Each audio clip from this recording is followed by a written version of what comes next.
You good? Not too bad. How are you? Good. I'm good. I haven't trained for like a month because I had fucking impetigo basically. Oh my god. I know it's horrible shit, man. Yeah. And I was taking antibiotics, and it will go away, and then I return to training, and then I train a bit too hard. I get a bit too tired, and it comes back. I get another spot on, and then I have to wait another week, take more antibiotics. So that's kind of been my life for the last month. But yeah. Yeah, like people don't understand most of the times that infections are always around us, and it's most of the times when we get infected is about our immune system. But for example, ringworm stuff or impetigo, they're always around us. It's like what our immune system is doing, and then our skin starts getting damaged. I had an open wound, so I was making a fucking steak. This is what I get for not being vegan anymore, you know. I was making a steak, and the fat came and splashed me on here. Look, you see that? Ow. And it was an open wound, and I'm such a meathead. I didn't even cover it up when I was training. And Jamie was like, "Mate, cover that up. You're gonna get infected." I was like, ah. And then that's actually what got infected. Why did you quit being vegan? Shame. No, why? Don't shame me, bro. No, you know what? I missed nutrients. You know, I missed having nutrients in my diet, basically. Okay. Like, because it's so nutritious to eat animal foods. Obviously, the sources that you get them from, you know, you don't want to cause harm to animals. You don't want to cause them like pain. And you could say that if you're eating meat, you're causing them harm and pain. That's the argument. I understand that completely. But at the same time, I feel like to live optimally, you have to eat animal foods. I feel like if you eat, and obviously, you know, we can have a disagreement on that, but if you eat vegan foods, then nutrients are less bioavailable, protein's less bioavailable, and essentially you're just leaving things off the table when it doesn't allow you to be, I guess, the most optimal version of yourself. Yeah. I think human beings just being alive are like us being alive is already the loss of other living beings. Like I think we kill living beings all the time for everything. Yeah. Me personally, I've been vegan for more than 3 years now. Never had an issue. People think I'm vegan just because of. First of all, I don't advertise myself as vegan anymore as much. Like it's just a personal thing.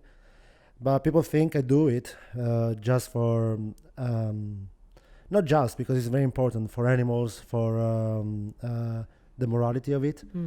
But for me, it's just like I've seen a few videos of how animals getting killed and, you know, the slaughterhouses. And apart from sadness, I also felt disgust in eating things that comes from living beings. Because, I don't know, I feel like animals are different from us, but at the same time, they're like us. They have a heart, they have stomachs, they feel fear. Yeah, I feel they like have I'm family eating, members. Yeah, but most of all, it's disgust as well. Like I feel I'm eating something that is like me. Despite it's not. It's like cannibalistic in a way. Kind of. It's not. I know it's not, but I feel that way, you know. But you know, being vegan doesn't make me innocent, because it has been proven that veganism killed animals as well, the environment. So it's more. I never judge people for what they eat, unless they eat humans, you know. Yeah, we have to have some basis. Yeah, it's so true. It's so true. Yeah, it's like you said, you're gonna leave like a mark whatever you do, right? But then it feels like there's like a push to get the world to be vegan. Maybe it's not like a concentrated effort, but and this is like the conspiracy theorist in me, but like you look at the WEF and they have this like great reset, which is like their plan for the world, and it's like you'll not eat meat, you'll eat like insects and have a plant-based diet because it will be better for the environment, supposedly. When, like you said, it's been proven that it's not better. But I feel like with veganism, it becomes like an ideological thing. I feel like everything is susceptible to ideology. Even like, there's people that are just like meat eaters, right? And they're like carnivores. And on Instagram, they're like carnivore dad, carnivore this, carnivore 2.0. And people get very, very kind of stuck in their beliefs. And they think that their belief is the only one. And then they shun all other beliefs, you know. But I guess you have to just you have to be flexible. Yeah, you do. That's why, first of all, I don't know if it's the right word to say typical, but I'm not the typical vegan that wants everybody to be vegan. If you're not vegan, you're not as good as me. I don't really care. I think, again, food is very personal. We have very little pleasures in life, and food is one of those. Plus, I think this veganism thing, this carnivore diet thing, is it's like most of the times it's like following a trend. Like a fad. Oh, it's cool. Oh, it's the new thing. It's the new meta. Let's be vegan. Let's be carnivores. Yeah. Let's talk about. I don't want to get too political, but yeah. Don't worry, you can get as political as you want. We have no corporate bosses or anything. In the last years, you see many people with many pronouns. Sometimes it's more about trend.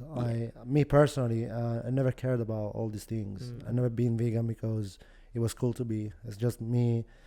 In the past, I've been like against vegans. It's like, oh, you're vegan, it's no good. But then you change your mind, and that was purely a personal experience that made me change.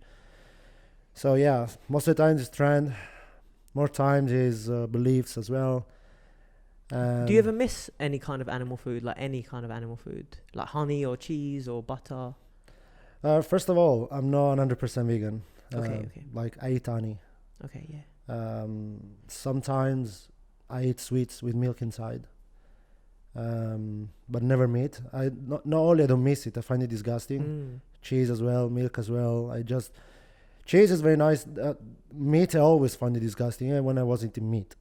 So I had to eat meat. Like from a child, you mean? Yeah, I had to eat meat that didn't really taste like meat, and it had to be super cooked. I never liked fish, so that's never been an issue for me. The cheese taste, I like it, but the idea of it disgusts me. The way they milk cows forcefully and repeatedly. And yeah, it's the cost of it that makes me feel like it's not just about guilt, it's more about So no, I don't really miss anything, and I really enjoy plant-based food. I just like it. When you go home, are you from Sicily in Italy? Yes, I'm Sicilian. And when you go home, do your parents cook? Do they accommodate for you, or like how does it work? Yeah, they do. Especially my mom. I'm very blessed with her. She just reinvented her cuisine skills and started making me vegan lasagna. Wow. I know some of the people who are gonna listen to this are gonna cringe, but yeah, a vegan lasagna. Or she makes me our typical food, arancini, which are like rice bowls in crumb bread, like deep fried risotto. Yeah, really nice. Just with tomato sauce and peas instead of the ragu. There are many solutions. My mom has been very good, accommodating. The other family members are like making fun of me the whole time for it. Especially the male family members, I can imagine. Yeah, man, they're the worst. Yeah. But it doesn't really bother me. I've always been not in a bad way, but I've always been the different one in my family. I never followed the trends at the time. I've always been looking for different things in life. So they're always kind of, why do you do this? Why do you do that? Why don't you stop doing that? So yeah. Do you remember what your first passion was? My first passion? Yeah, so like I would say, and correct me if I'm wrong, but I would say jiu-jitsu is like one of your biggest passions, right? Yeah. And I feel like people that have something that occupies their life and their mind to that extent, before jiu-jitsu it must have been something else. That's just how I was, so. So as a passion, I always been in love with martial arts. Since a kid, I would watch Van Damme movies, Bruce Lee, Rocky Balboa, Sylvester Stallone, and always martial arts, always. Then I saw Never Back Down, and I was like, oh yeah, I want to do MMA. But if we have to go away from martial arts, I was a lot into animes and cartoons, so I was trying to be a comic book designer, but I gave up. I thought that drawing was a skill that you had to be born with, and I think I was away from the truth. But then I just gave up because I thought I didn't have it, and I didn't. I wasn't good at drawing, but I was getting better. But then martial arts was like something I came across because of life. It wasn't like, oh, I'm gonna go to the gym. I was like in a bad place in my life, and I was like, I need something to get fit, and martial arts was the least boring option. So yes, didn't have any other really real passions apart from animes or video games, stuff like that. Do you still draw? No, not anymore. Would you like be inclined to get back into it? Would you be open to getting back into it? Yeah, Sorry, didn't interrupt you. No, because I was just gonna say that it's it's funny. We think about things as being born with this skill. So someone might look at you like winning jiu-jitsu matches and think, this guy was always good, and it's like, no, you had to come up, or you had to be a white belt and not know anything, and then learn, fail, learn, and then improve. And it's like the same thing can be done in drawing, right? Yes, 100%. As long as you have an interest for it, as long as you can like stick it out and endure the failure because you like it so much, it's like you don't mind failing. No, I seek failing. I like, there's thinking about failing. There's a sentence by Nietzsche. I don't remember it completely. I don't remember it like words by words, but the meaning was like something. There is nothing more honorable than trying to achieve something that is impossible, because it being impossible shouldn't stop you. So in my opinion, it's like I'll try, for example, for jiu-jitsu, I'll try to be a champion. I'll try to be successful, even though I'm not 18, I'm not 20. I'll still try. And I know it sounds extreme, but I don't mind dying trying it. I'd rather die trying it than be alive and wonder how it would have been. And that's my biggest fear, to be honest. That's really powerful. There's this idea. It's like when I think it was Cortez, he sailed to, and I could be fucking this up, but he sailed to South America. He was like a Portuguese explorer, and they were faced with an army, and I think it's something like in order to motivate his troops, he burnt the ships so that they couldn't go back. And it's like sometimes you just like go all in on something and you burn the ship so that you have no other option. Do you feel like that kind of describes where you are in? It is funny because you just used the sentence that made me do the jump. I was like, I was studying before 2 years ago. I started believing in it completely, but before I would always have the safe plan, and I was studying osteopathy in London here at the university, at the East London School of Osteopathy.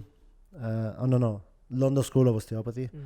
And I had a plan. I was like, I'm gonna get a degree. This is how much I'm gonna make. With this money, this is what I'm gonna invest in. I had a plan.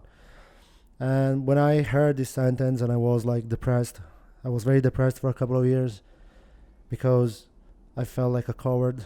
Like, I'm taking the safe route. People think university is hard. For me, it wasn't. It was the safe route.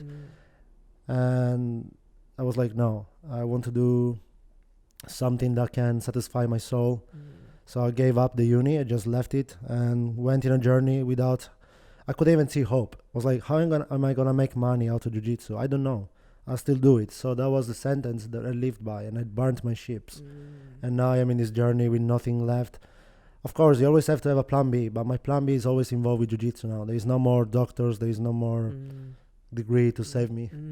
So failure is not an option. I love that, man. I feel like again, it's like living a life of passion, like choosing a life of passion. And I'll never judge anyone for the choices that they make, because everyone has their own circumstance and their own existential predicament that they find themselves in, because you get born into certain things. But a lot of people, it's like that quote, most men live lives of quiet desperation, and it applies to a lot of people that work jobs that they don't like, and they're very secure, they're very financially secure, they have a lot of assets, as in like house, car, and all this kind of stuff, but then they never get to feel alive.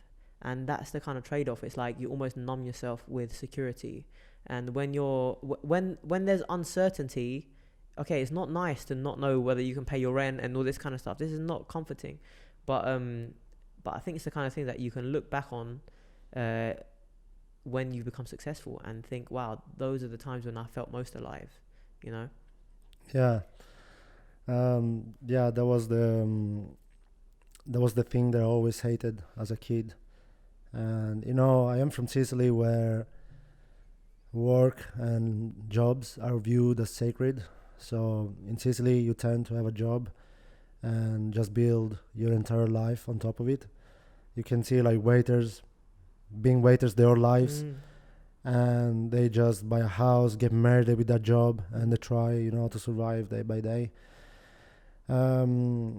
I was playing video games, and it was so exciting to play. I always played, most of the times I would play video games of fantasy, like Skyrim, Final Fantasy, these kind of games, because it thrilled me, the adventure, the conquer of beating the villain. There's always a villain in our life, and I was like, why do I have to do this through a screen when I am already living in a video game, which is life. Um, so I've always been fascinated by that, and I don't want to live a life where most of my time is spent in an office and the rest in a house, and then maybe time to time going on a quiet holiday. I just want to live adventures. I've always been fascinated by heroes. I want to. That definitely comes across when I talk to you. So I don't know if you know much about like Carl Jung. Carl Jung, yeah, of course. So he was like Freud's understudy basically, and Yeah. he's got his own school of psychology. But he says that our lives are kind of a story basically, and we live a story whether we know it or not. And it's good to know the kind of the type of story that you're living. So when I talk to you, I imagine that you're living a kind of hero's tale. It's like an adventure movie kind of thing, if you know what I mean. Not adventure movie as in like bang bang shoot and all that kind of stuff, but as in it's like an adventure movie the same way Lord of the Rings is an adventure movie, or like one of my favorite like heroic films is Shrek. It's like traveling across, going into the volcano, facing the dragon, getting the princess, So, and to be honest, I recognize that in you because I have that in me. Like I feel that kind of. That's why I resonate so much with those films, and I feel it inside me, this kind of thing where, like, if I sign up to a comp, if I sign up to ADCC trials, the feeling I get inside is crazy. It's like I don't know, do you feel the same thing? Like, if you sign up to like a big comp, or like, I remember feeling this. This is a few years ago before I started to properly compete, but I remember that I was scared to compete. It's like something that I wanted to do, but it really made me kind of nervous to do. So then, when I found myself like doing the application, I got the biggest like thrill ever, and it's because it's something that I had to face basically. You know what I'm saying? Yeah, I felt that the first time I did the Euros with the gi, but I must admit now I feel nothing when I compete. Because you've done it so much, right? Yeah, but also because I think I developed a defense system to be calm, and I just tell myself I don't care. Win or lose, it doesn't define me. What thrills me is, I don't know if you know another great psychologist, in my opinion. Many people don't like him, but I tend not to judge the person. I tend to always listen to what they say and make the words mine. Jordan Peterson. And fuck Jordan Peterson. I'm joking. I love Jordan Peterson. I'm the number one Jordan Peterson fan. And he says that you should find pleasure in the little steps that you make towards your goals. And so when I catch Jedu time to time, or escape a submission hold, that makes me happier than living a competition itself. Or when I win a big competition or beat good guys, even in a small competition, I beat a very good guy who was recognized. That makes me happy because it's like now I have a tale to tell people that make me recognized from other people, So that's the kind of adventure I live. I don't know if it is relatable to how you feel in competition. Definitely. I definitely know what you mean by, like, it's not, like, say you win an ADCC medal. Let's say you get first place at ADCC. The medal itself won't make you as like pleased as the steps it took to get there, kind of thing.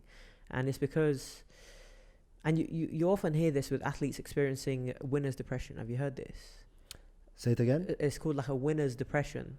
So they'll get to the pinnacle of their sport, and and Tyson Fury had this basically, where he won the heavyweight championship and it was his biggest dream. And after that, because that was his highest goal that he'd focused his whole life on, after he'd done that, he had nothing higher than that. So he fell into a depression. It's like you fall into a kind of hopelessness because that used to orient your life. It always orients you upwards, and now you have it and there's nothing else to aim up towards. So then you start slipping, Rashad Evans said the same thing. He, like, as soon as he won the belt, he won the middleweight belt, I believe, or light heavyweight. It might have been light heavyweight in the UFC. And he said to his coach, like, coach, I don't feel any different. Like, I thought I would feel really happy, but I don't. And it's like, yeah, because you have to set new goals after you get that. You have to think about other goals relating to legacy, relating to how people are going to view you, relating to, and usually the goals that will fulfill you the most. I mean, to win ADCC is not a trivial matter. It's not like saying, but what have you done for anyone else? You just won ADCC. No. To win ADCC is a very respectable achievement, right? But I feel like the thing that brings us the most joy and the most fulfillment in life is being of service to others in some way. And the greater the service, then the greater the wholeness that you'll feel from committing such service. But that's where you have people like Muhammad Ali that kind of realize this, because imagine that money is no worry anymore, and everywhere you go, people know you as the champion. It's very easy to believe in that and to have yourself as like some kind of God figure that you worship, and that's where you become self-indulgent, and that's where you become a bit twisted. But then if you just give that over, if you take all that and you pass it on, and it's like this thing where people say like glory to God, like I didn't do anything, glory to God. It doesn't mean that God wanted me to win this jiu-jitsu match. It means that you're like, this idea exists in Hinduism as well. It's like you take the energy and you pass it on. So it's like you don't hold on to energy. That's kind of where suffering comes from. It's like, I hope I'm making sense, Yeah, it makes sense. There's a few things there. yeah, I do jump around a bit. The first one is, again, it's a cliche now when they say enjoy the journey, don't think about the destination, because the destination is never worth the expectation. Most of the times we over expect, we over calculate, I don't know how to say in English, sorry, but we overesteem the value of an achievement, because the waiting, the patience that brings to the achievement increases the desire, and you expect some big payback. I don't know how to say again in English. It should be the journey that should. I think the best thing is to you win a big competition, you think how you were before. And the second thing about helping others, this has been a big dilemma in my life. When I wanted to leave uni, I was like, if I leave medicine studies and I just do jiu-jitsu, how can I be of service to society? I don't know. For me, it was important. For some people, maybe they don't care. They just, they're more selfish. And then I started to understand where jiu-jitsu takes place in society. Because when I was back in my gym in Fight Zone, I heard of people telling me that thanks to jiu-jitsu, they stopped doing drugs, that they were drug addicted and homeless, and they stopped doing that. Some people I saw stop being bullies or stop being bullied. Some people gain confidence, they get fit, and that's to satisfy that desire of helping society, and made me choose jiu-jitsu and maybe understand that jiu-jitsu had a place in helping society. About the next challenge, it's exactly like a story, like a video game or a TV series. Is always what's next, what's the next episode, what's the next thing I can do to challenge myself. There's always something you cannot buy with money. You can be the richest man in the world, but there's always something you can seek that you cannot buy with money, and that can be learning a language. From now, for example, now at the moment with the technology we have now, you cannot just download a language in your brain. You have to learn it. Or maybe, you choose the greatness of the mission you want to give yourself. Bro, I saw this thing and it really tripped me out, man, because I feel like I am not as productive as I could be. I know that I'm productive in general, but there's things that I want to do, and due to like time constraints, or like sometimes I just want to chill. I want, instead of like 2 hours doing a podcast, I want to just like, relax and just like have a little nap, feel comfortable and stuff, because you need that as well after you've been training hard all week, been cooking all week, all that kind of stuff. You need 2 hours to just chill sometimes. But I saw this poster. This was on Instagram, and it's like a stoic kind of thing where you see all the weeks in your life and you tick them off as they go. And it's like, if you're 30, you can imagine that you're kind of a third of the way done. And it kind of puts a visual perspective on the fact that your life is coming to an end slowly, and it's supposed to kind of push you to do the things that you should do before you kind of perish, you know. That hits me a little bit because I'm almost 30. Yeah. Are you not 30 yet? No, I'm 29. Okay. First of all, if you overdo it, that will also deteriorate your progress in the things you prioritized. And last year I did 30 competitions, and because of competing almost every week for the numbers to happen, I was training basically every day from Monday to Sunday, and before competition I would do a light training, and then I would study every day. The day of the competition, you mean? You would do light training? The day before the competition I would do light training, then I compete, then the next day I will train. Yeah. And I did this for many competitions, and I was studying at the same time, and then you have to do all the things you have to do, cooking, cleaning, unless you have somebody helping you with that. And I found out I was starting to underperform in everything that I was doing. In competition I would feel ill and shaky, even though I wasn't feeling ill and shaky. It was weird. It was like my body accepted the burden, but at the same time the damage was done to my body. So it's like, okay, the car still works if there is a damage, but instead of going 100 miles it goes 70 miles per hour. And so I think you have to also, it's not that I learned, and I'm still stubborn against it, but I learned that sometimes chilling will give you momentum to do better in the next things. It's always about just fix a day to do the things you have to do. Like this podcast, you did it today. Next one, do it when you can. And so you make a list of priorities. Me personally, my priority is training and competing. And then the rest, like YouTube videos. I started my YouTube channel. I try to find the little What's your moment. YouTube channel called, quickly? It's called Mechanics of Grappling. Okay, we're going to put a little link of that on the description. Thank you. And your Instagram as well. Yeah, and now I try to rest twice a week. I rest, and I do the little things. Like I read. I read, and I'm trying to set up another business. Hopefully, if there is any God, He will help me with that. But I try to do them in small portions, and I try to make time for chilling. So if you do a lot of things already, like training and cooking, don't feel guilty if you want to chill, because you do a lot already. I think these motivational speeches are for people who are doing literally, the rate is 80% video games and movies and work, and 20% even less, some kind of work. They don't even work out regularly. So sometimes, because we are so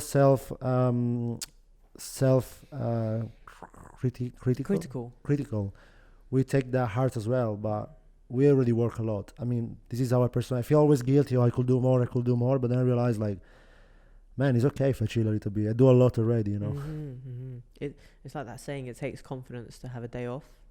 It makes sense. Truly does, man. Like I see MMA fighters, the way they train coming up for fights, and it's hard, because when you're in a MMA camp, it's different for jiu-jitsu guys. We kind of keep, because like if you're competing 30 weekends out of the year, you're pretty much always in comp shape, But MMA fighters, they kind of ramp it up, and it takes confidence for them when they're feeling, when you're feeling completely overtrained. It's almost like you have the flu.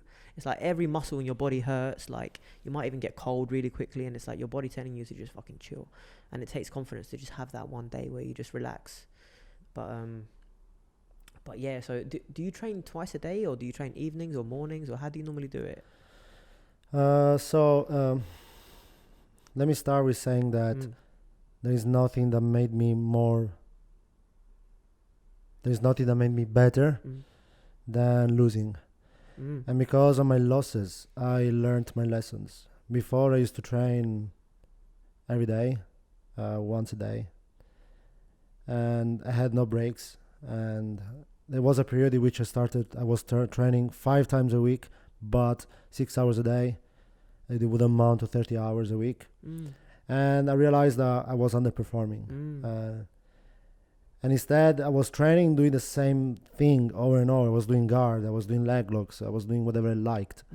And there was a period, and I wrote this on my Instagram as well. There was a period in which I was doing tripods all the time, and it was fun to do it. They're satisfying. It was so satisfying to make them fly like that. And then I get to Polaris with a high level athlete, Kaya Rudolph from my team, and I was spamming tripods over and over because it was like a drill in my brain. It became an habit. So now I train like I split my training. So the question I ask myself and people: if you train weightlifting, would you train the same muscles over and over? Would you do bench press every day? No, unless you're a bench press specialist. And now I split my training. So now I train 4 hours a day, even a bit less because it's like 40 minutes lifting. And then what I do is every day I do 1 hour of specifics with my teammates, so we can kind of close all the gaps in our games, defensive game and attacking games. What do you mean specific, like live drills and stuff? No, specifics means we do positional sparring. Okay. We start from bad positions. I tend to divide jiu-jitsu into 2 parts of the game. But let's get there in a bit. Yeah, of course. The first thing is on Monday I train a certain aspect. I do every day the specifics, and I have a rota of specifics we do. So for example, Monday we do specifics from the back, armbar and turtle. Tuesday we do turtle from the back, side control, single legs, and I give some rules that make them develop certain aspect of the game, because you also have to consider rule sets. And then me personally, that's my personal training. On Monday, for example, I work my tight passing. On Tuesday, I work my leg lock game, so guard. On Wednesday, I work wrestling and loose passing, so fast passing. And I give myself rules like I don't allow myself to do anything that has to do with tight passing. So I don't allow myself to do body locks, head and arm, underhooks. It has to be all loose passing, so toreandos, X pass, knee slides without having any kind of connection. And then on Friday I choose a submission that I want to improve, and it has been for a few months headlocks, because I want to develop an anti-wrestling style for ADCC where I'm never gonna beat a wrestler with wrestling, so I'm gonna counter wrestling. So if he shoots at me, for example, I grab and headlock, and next thing I'm gonna work a lot on his kimuras. And kimuras, you mean from wrestling position? Like yeah, so if they do a single leg on me, I'm gonna catch the arm of the head. Yeah, beautiful.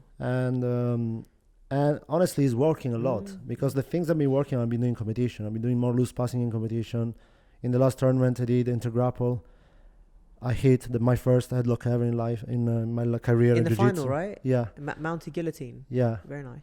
That being said, to go back, I divide. There is many things you can divide jiu-jitsu in, but mainly, like for chess, I divide jiu-jitsu of middle game and end game. This is my own words. I don't know how people would call them.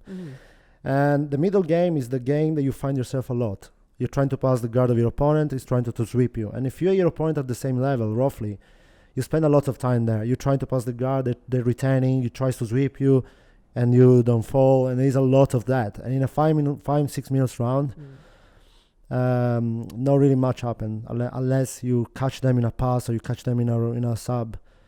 If you do everything, like you're able every roll to go from the middle game to the end game, which is the submission hold or you take their back, it means that you're much better than your opponent. So what happens, one of my best friends, Mattia Florena, we spend lots of time there. I try to pass him, he tries to sweep me or leg lock me, we spend a lot of time there. But what happens if I put each other in end games where I start from his back? He starts with a leg lock already. He starts on my back. He starts on mount. We can now develop 2 aspects of the game. The middle game, where we do it every day. We try to pass each other. We try to take each other down. And the end game. Okay, supposedly I have passed you. I'm now in mount. What do I do from here? And this is how I train now. Every day specific from my end game aspect. And every day I do a different thing from my mid-game aspect. That's a very good way of doing it. I was training with Sam Gibbs. Of course I do. Shout out to him. He was here in one of our comp classes, and we were chatting about how he trains, and he does a lot of live drills. Same kind of thing. It's like starting in front headlock top, front headlock bottom, and the idea is that let's say me and you were just going to have a round, and let's say you sat down and I'm trying to pass and everything, we'll spend some time in that, and then the 5 minutes goes and we haven't spent time in any other position. So that's kind of like what you're saying. It's like you eliminate that and you just force yourself to go into that position. And then what happens is you would have spent as much time, like I think I heard Danaher talk about this, about how his team got so good so quickly. And he said it was because they were doing live drills. So you know, someone like Cyborg was a black belt for like, I don't know how many years, but he was a black belt longer than Gordon even had his black belt, right? And they're able to get into these positions and submit him because they spent more time in them. Yeah. I mean, I don't know how Cyborg trains, but I imagine it's probably true.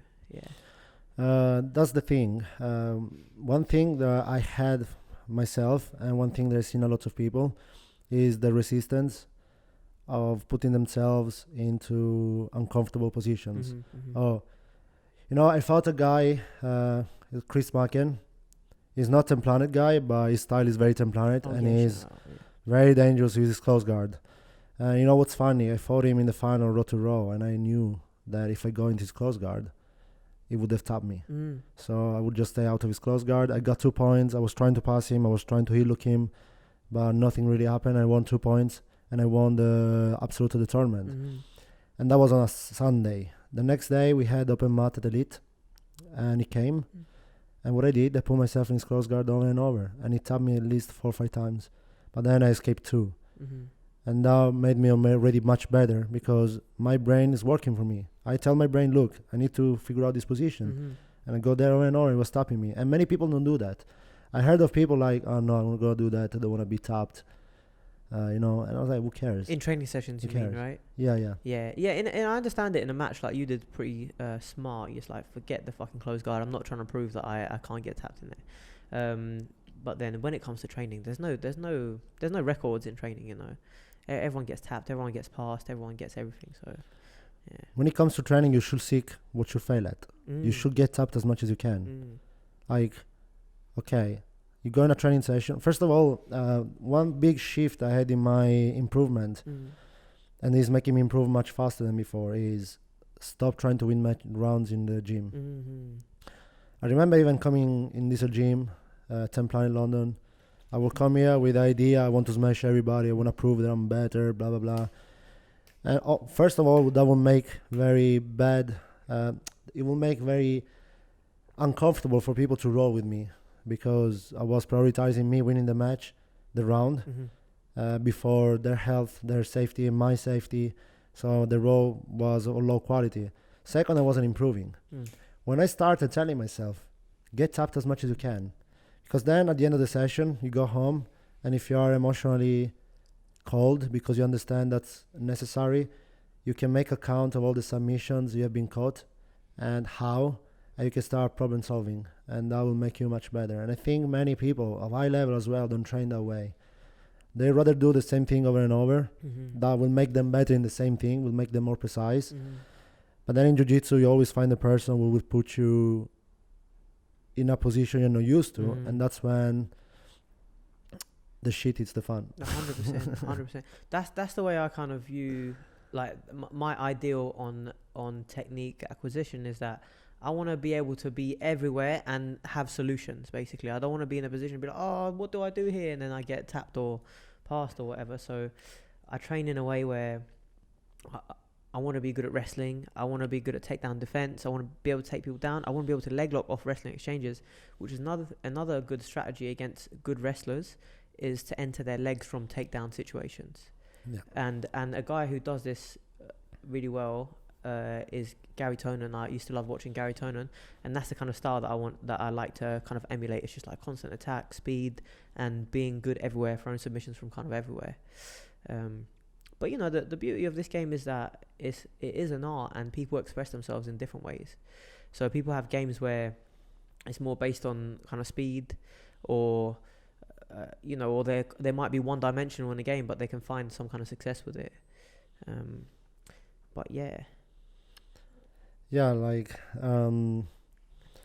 first of all, we spoke before about camp.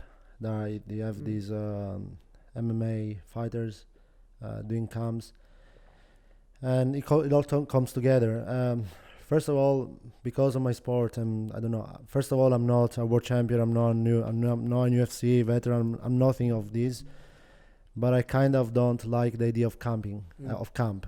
Like me, I train the same way at the highest level I can to make myself bulletproof. So I will always I always ask myself, okay, how can I lose? Okay, what I'm not efficient at, and I will try to get that. And you said that you like the mix of wrestling and leg lock together, and this is what I found. When you develop a new aspect of your game, let's say I used to be a butterfly, I'm half butterfly athlete. In guard, I will always do half butterfly because I watched Gordon Ryan, it was cool. I watched Ross Nichols, and I was like, okay. I watched Jed, I was like, okay, I wanna have that style as well. But then when people start stalling me and I start losing because people will stall me and jump a pass, I had to find a guard that holds people, and makes me attack them. So. Was that like a full guard, a close guard? The one I chose was half guard and dogfight. So I watch a lot of Edge matches. Shout out Hedge. They say good artists create, great artists steal. So I watched Edge, how he uses the dogfight. Yeah, Hedge got an amazing dogfight. Yeah. But you know what I found, and this is the point where I get, when you have a style and then you develop a new style together, they form something new. And so I found myself able, and this is given, but before it wasn't in my game, that when somebody mounts me or somebody side control me, before I used to just escape and now just go into underhook. I go into deep half because now I have that. So you see, when you develop wrestling and you develop leg locks, something beautiful can come out. You see that in artists, like great artists, their first 10 years is spent kind of imitating their favorite artists. And then suddenly they just take on a style of their own completely because it's like an amalgamation of all the different styles that they've emulated, right? Yeah. Is there a guy that you like to watch more than someone else, perhaps? Like, do you have like a favorite athlete you like to study? Apart from Hedge, obviously. Hedge is my favorite, but my second favorite. No, to be honest, it may be cliche, but I watch Gordon Ryan a lot. First of all, because I'm a very clumsy person. I cannot go as fast as many athletes like the Rutolos. So I find Gordon style, it's not even the style, it's more the attitude that he has. More, how do you say? Compatible, how do you say? When something compatible. Compatible to me. Yeah. So I watch a lot of his fights and see how with his like slow pace, it doesn't have always a slow pace, but with his slow pace, he kind of solves problems. I like that. And I watch Owen Flanagan a lot because I feel he also has that kind of slow, chilled pace. And watching O'Flanagan beating some of the spiciest guys is like a good way for me to understand how to fight them. Apart from those, I don't really have a favorite, but I watch a lot of guys. Depends on the style I'm trying to study. As for my training, I study every day, but every day I study something different. So yeah. Do you study like instructionals, or do you study stuff that you might see on Instagram or YouTube videos, or just matches, or how do you do it? So mainly instructionals, but there is something I learned, and it is fascinating because it's the same thing with stocks and cryptos. I was reading about stock and cryptos. I like to study money stuff. If something is out there that you can research, like media, it's too late. So what I like to do is to watch matches and see the things they do that they didn't explain in instructionals yet, because these are the things that I just came up with. To make an example, there was something. There are things that Gordon Ryan does in his fights, even in the sparring of the instructionals he has. He does things they didn't explain in the instructionals, and I start doing these things, and he doesn't explain the instructionals. And then he start explaining these things in his second instructional. Now there's like these little things that it kind of roughly pushes the knee down while he's trying to pass guard from headquarters. I'm like, he never explained this in his instructional, so that must be a new thing they're doing. I was seeing this in one of their YouTube videos of them training. And they weren't successful with each other because, of course, they now know. But then Meregari was kind of successful with it against Lovato Jr. So I think the best way to keep with these guys is to watch their matches. So I study instructionals and matches. Instructional mainly give me an insight, and also because it also gives me material that I can then use for teaching, you know. I think it's very important to study instructional if you want to teach properly. One thing that surprised me when I watched Polaris, you know, the one that Jed was on, and he was in the final with Roberto Jimenez, and it's this kind of passing where you don't engage the guard, you just go around to kind of north-south, and it's the same way Cade Rotolo was doing against Lachlan Giles in ADCC, and that's something that I've been working on a lot when I saw it, because you know the temptation when you see someone playing a guard is to go in there and out pummel them to get to a pass, but someone like Jed or someone like you or Matteo who has a really good half butterfly game is always going to be able to pummel, or like how Taza was in his match against, who did he face in the semi-final? Taza, yeah. Jed. He faced Jed in the semi-final, yeah, and he was trying to out pummel Jed, but he was never going to out pummel Jed. And then you see Roberto employing the kind of like long stepping to north-south. So that's something that, and I was talking to Keith Krikorian when he was down here about a month ago, and he was saying that he thinks that that's kind of like the next big thing, the next big kind of evolution of the meta, I guess. First of all, most of the matches I lost by decision are with this kind of passing. I lost to Carson Coles because his passing was relentless, angular passing. What promotion was this? I was Grappling Industry. Okay. I still got gold because Jay Arrange outsped him and beat him. You know, in Grappling Industry works like points in the championship. So I lost to Carson Coles by 3 points. He lost to Jay Arrange 5-0. But then I tapped Jay Arrange, so I got gold. Then I lost to Davis Asare, who became famous for choking Gordon Ryan. But I lost the same way. It's kind of relentless passing where there was a pass, for example, in Alpha Grappling where he used a kind of body lock. But most of the threat of his passing, and he passed me like this, if I remember correctly, in Grappling Industry, was the loose passing. Was that Davis you're talking about now? Davis Asari, I lost to him twice. But most of the times that I lost is because I couldn't hold against this kind of passing. And the same goes for Jed. Most of the time he gets passed is because the guy doesn't engage and just jumps a pass. And now the new instructional Gordon Ryan talks about how he uses angular passing to tire his opponent. And and more importantly, it makes you avoid the knee shield, because it's the most annoying thing. If you can beat the knee shield, then you're halfway to pass. So the way they do it is with angular passing. First of all, you force your opponent to always recover the angle. So if I stay always on your left or I stay always on your right, you have to work with your legs or with your core to keep me in front of you. But also, because you move your knees side to side, that gives me opportunities to enter and avoid your knee shield. And if I avoid your knee shield, then I avoid your work leg, which is the one you use to elevate or to enter legs. You cannot really enter my legs. There is a few counters to this, though. Wrestle ups, first of all. But then I've been developing a style to stop this kind of passing, and tomorrow I will try it in London Open, because I feel in a BJJF competition. Is that gi comp? No, gi. Gi was today. Okay. I feel in most competitions you find this kind of style where they even trying to win by advantage. So Alpha Pass will do it, or they just go side to side. And I will try this new style, which is mostly, it's more there's ways of doing it, but is hold them. Don't wait for them to make a move. If you don't hold them, don't stop. Just try to look for a grip and pull them into your guard. And is half guard something that you're going to look to like enter? Yes. I see. This is like, I don't know if you ever like watch Hodger compete or listen to him talk about competition, but he thinks that the best guard is a full guard. It's just to have the guy in your legs like that. Obviously in gi it's a lot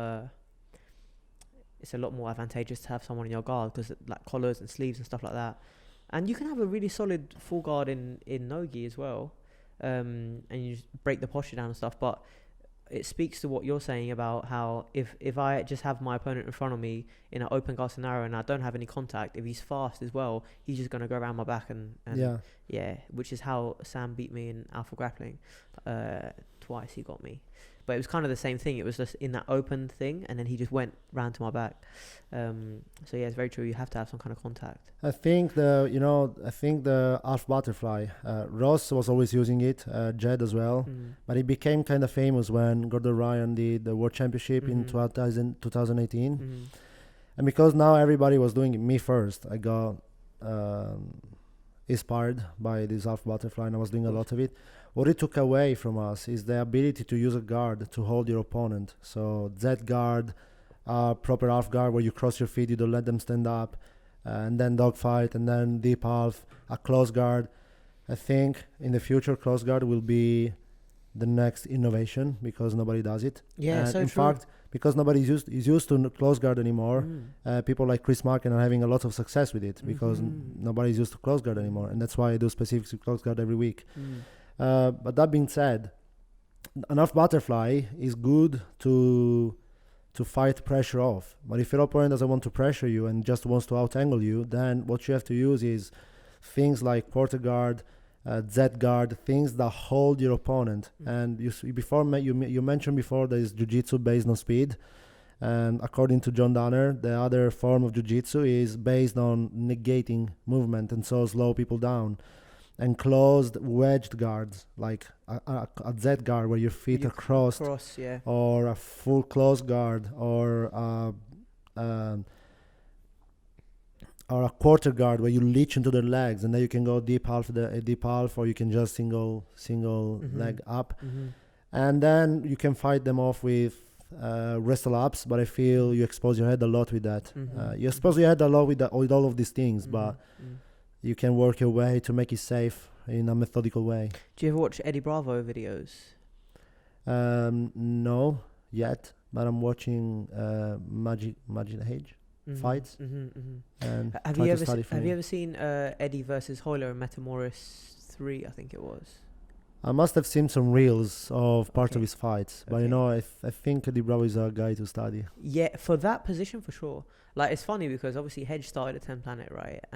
And his dogfight game is basically an Eddie Bravo kind of game, because Eddie Bravo pulls quarter guard with just the foot. So he's got like the foot like clamped like this, and then he'll go into a lockdown and then go into the rest of his game. But for me, that match, if you get a chance, it's free on YouTube. And there's also a version where Eddie Bravo kind of narrates it. I think he's on the Joe Rogan podcast like a couple of days later, and he's talking about what was going on during the match. And he's so funny the way he talks about the match itself. But for me, that was like the most excited I'd ever been for a match, because it was like the context where you almost had like new school versus old school of jiu-jitsu, and Eddie was seen as kind of like that new school. He was kind of seen as like this kind of like toxic figure in jiu-jitsu because people didn't know much about him. They just kind of heard some stuff peripherally about him, being into drugs and talking to kids about drugs and stuff like that. That's what the Gracies accused him of. And also he had beaten Hoyler Gracie in ADCC. He was the first person to tap Hoyler when Hoyler hadn't even had a point scored on him in ADCC at 66 kg. And Eddie came and he was just a brown belt and he tapped him. So then they were having like this talks back and forth about a rematch. And it happened, it must have been like 10 years later, because I think ADCC 2003 is when Eddie got him. And then the next time they fought must have been like 2012 or 13, so about 10 years later. And it was Metamoris, and everyone was like, in terms of like jiu-jitsu celebrities, like everyone was in attendance, and you had like the like kind of like 10 Planet guys, you had other guys, and the atmosphere was crazy, man. It was such an amazing match, man. So yeah, if you get a chance, go back and watch it, man. I will. I feel like Eddie Bravo at the time was the John Danner of his time, Gordon Ryan of his time, where they, first of all, they disregarded the gi, and the gi boys got angry. And second of all, they brought a new style, which is unorthodox for at the time. It was unorthodox at the time. It still is unorthodox. You don't see a lot of people doing rubber guard, that zombie, the headquarter, and I don't know all these names. I don't see a lot of people doing that. But I think the thing was that they were mainly no-gi guys, and this wasn't accepted. And if it's not accepted now, imagine how non-accepted was before. And this really kills me. Like, why a just gi guy is a proper jiu-jitsu player, but then a no gi guy who doesn't do gi is not a proper jiu-jitsu player? I never heard somebody complaining about gi guy who just do gi. Everybody used to attack Gordon Ryan or Jed or even me sometimes because we just do no gi. But nobody attacked Nicolas Marigali and at the time Mikey Musumeci for just doing gi. This really is hypocritical. Yeah. You know, doing gi makes your no gi better anyway. Yeah, of course. Playing boxing makes you better at football. Yeah. No, I mean, there's definitely a foundation, so that if you're a black belt in gi and you never do no gi, then in a no gi match you'd be pretty sweet, you know. But if someone's training only no gi, then it's a different thing altogether. Yeah. Allow me to disagree a little bit. Okay. My experience, sometimes I do train gi for fun. So first of all, let's see the differences between gi and no gi. The first difference, the most obvious one, is the grips. So I think with the gi, it's more difficult to defend because people can hold on to you, and it's harder to defend, but it's easier to attack because you can hold into people. So if I try to pass you with a toreando and I can hold into your pants, I have more success preventing you from recovering. In no-gi, it's easier to defend because people cannot hold onto your clothes, but it's harder to attack. And what's fascinating about no-gi is that there is more emphasis on the concept of wedges, where if your wedges are not perfect, you cannot pin or hold somebody properly. And there is also the factor of sweat.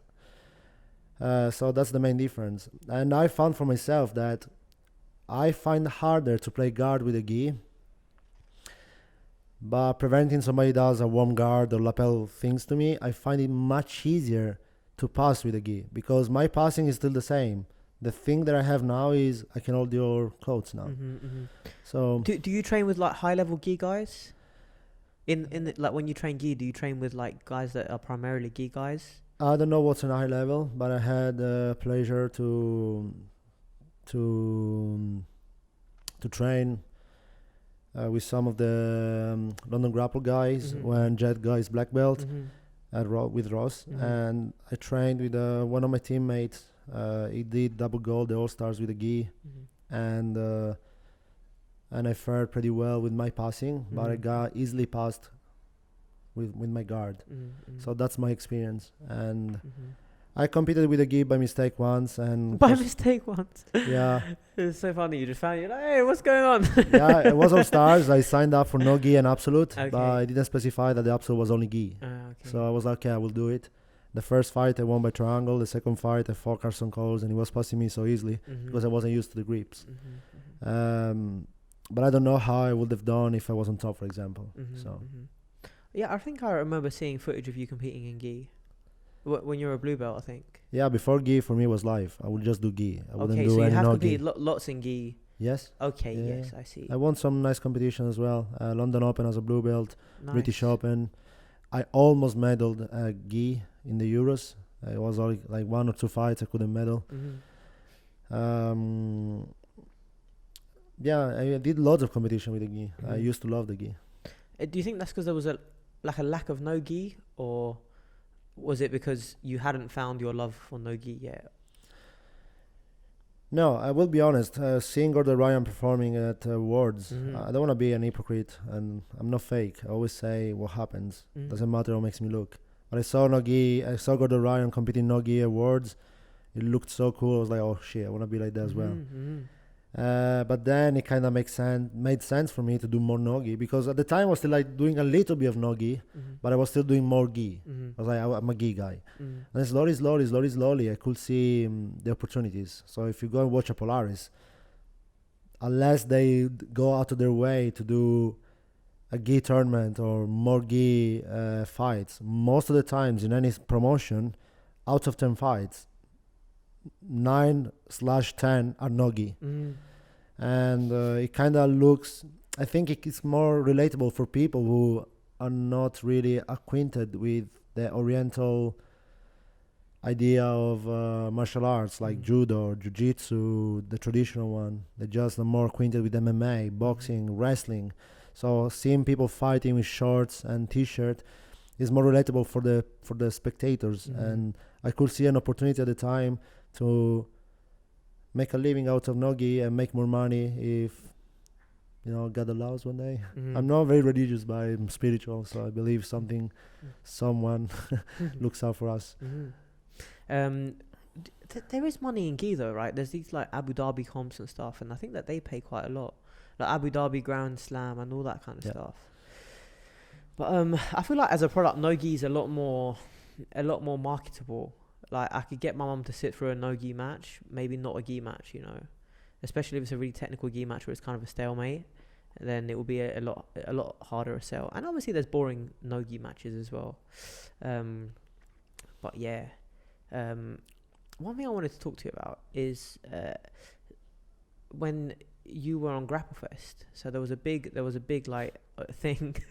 I don't know if you feel comfortable talking about it. Yeah, of course. But this is just something that is good. And again, Grapple Fest is a show that showcases athletes.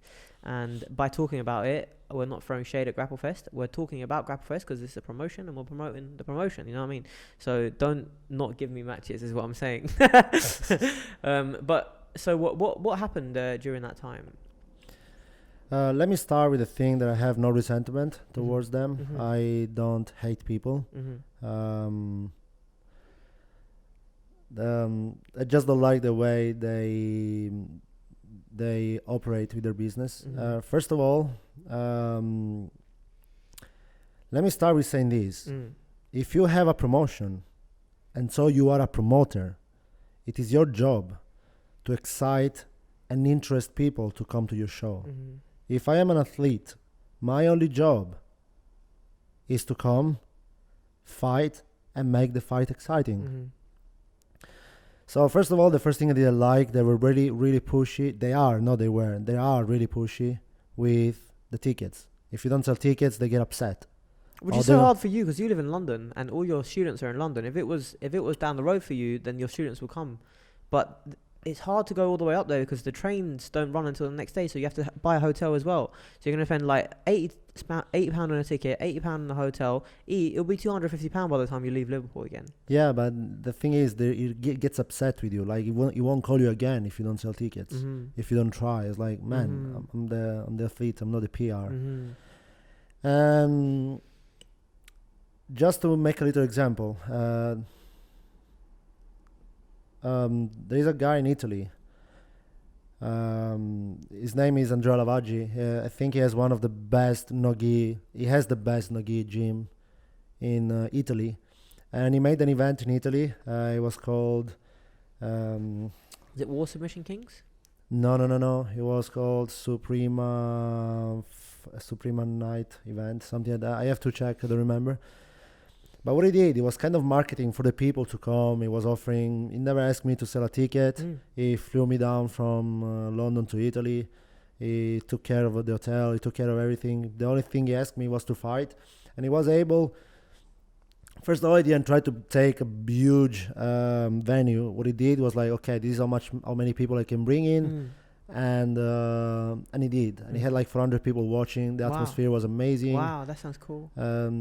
Even Victory Grappling, he took a lot of care of me. He's very nice, the promoter, and it doesn't expect from you, and at least from me. I don't know about the others, but for me, they expect to sell tickets, and that's the first thing with Grapple Fest. They were like very pushy with the tickets.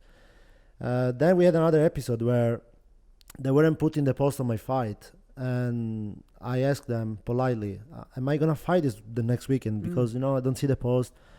And he was so upset. I was like, are you joking? This is a big opportunity from you. I have the chat. This is a big opportunity from you, man, blah, blah, blah. There's thousands of people watching from all the world. It's like, man, like, okay, just asking, I want to be sure. It's not that I'm not grateful for the opportunity. And then the last thing that happens is they have beef with Victory Grappling, because Victory Grappling uses the same venue, Fusion Club in Liverpool, for their events. and they're kind of accusing Victory Grappling of trying to steal or to copy what they're doing. First of all, Victory Grappling doesn't copy what they're doing because they use a cage. GrappleFest doesn't use a cage. They have K1, they have MMA, they have K1, they have boxing, you know. Most of the times it's kids that are fighting, so it's not copying you. Second of all, what do you mean it's copying you? There are thousands of federations doing promotions, doing what you're doing. So everybody's copying you. Are you not copying Polaris, for example? The only difference is the club. It's just a venue. It's like Milan and Inter play both in San Siro, as far as I remember.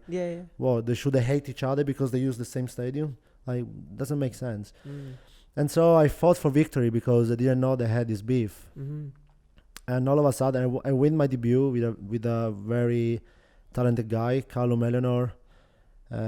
He's known as well, you know, and I won by decision that day. It wasn't my best performance, but I had a variation of attacks, and they just stopped calling me. They just wouldn't reply to my messages. I will text them, no replies. And then one day I was like, why are you leaving me out to this event? And the answer was, oh, we don't use people from Victory Grappling. I was like, first of all, I didn't know. And second of all, if you don't make a contract and you pay me, why should I stop myself from expanding my brand for you? Like, what are you doing for me? What are you paying me with what? You can make the point that people see me from all over the world. But that's not enough for me to neglect all the other chances that come my way. And to be honest, Victory Grappling really helped me push my brand. Now I have a title with them. When I went to Grappling Industry Liverpool and everybody was saying hi to me, everybody knew me. Up north, people know me thanks to Victory Grappling as well.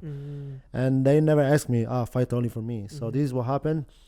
And it was like, oh, if you didn't know, we close an eye this time, next event you're there. And at the beginning, I just said yes, you know, I played cool.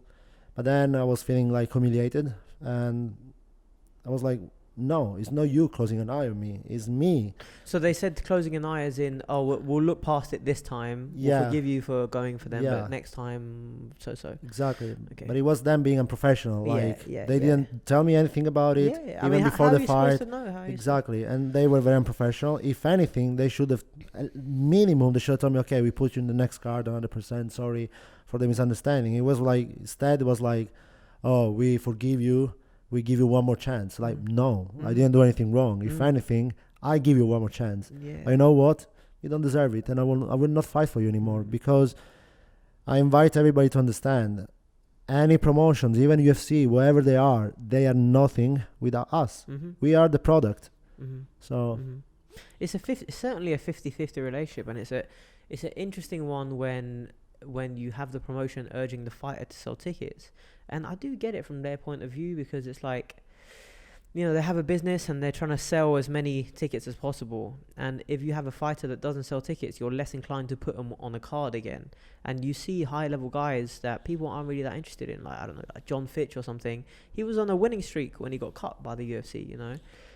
I believe Jake Shields might have had the same thing going on. He was on a winning streak and they cut him because they're just not bringing in, they're not selling enough, kind of thing. And I do get it from a business perspective, right? But yeah, where it seems wrong is that you weren't to know that you couldn't compete on Victory Grappling. I mean, I'd competed on Victory Grappling as well.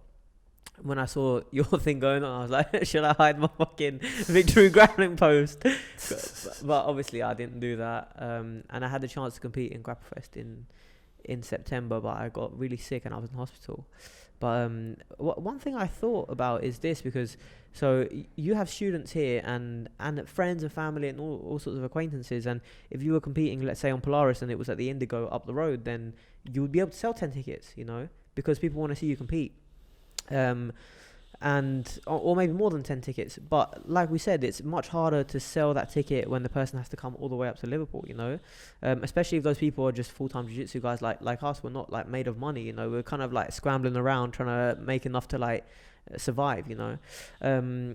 So the thing that I was thinking about is that promotions should have where they have their online stream, you should be able to submit which fighter you're tuning in to see, and then they should get that data. So they should see that, like, okay, so your mom and dad and auntie and everyone, say back in Italy, tuned in to watch you fight, and you had 250 purchases. That should count towards something, rather than say 0 ticket sales or 1 ticket sale. Yeah. Do you know what I mean? Yeah.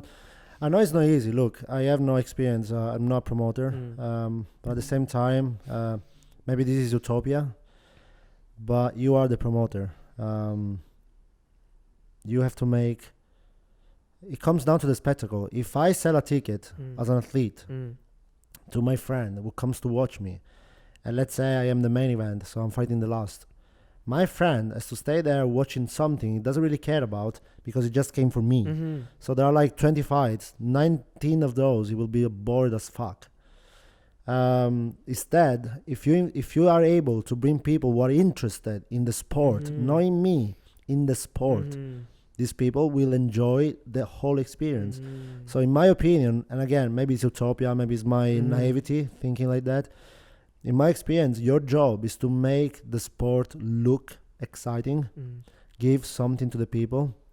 And again, going back to this Italian guy, Andrea Lavaggi, what he was doing to keep people excited, he would do one grappling fight, one MMA fight, where there were punches and kicks that people not of this field, that are not of this field, are more relatable with. They can relate more to punches and kicks.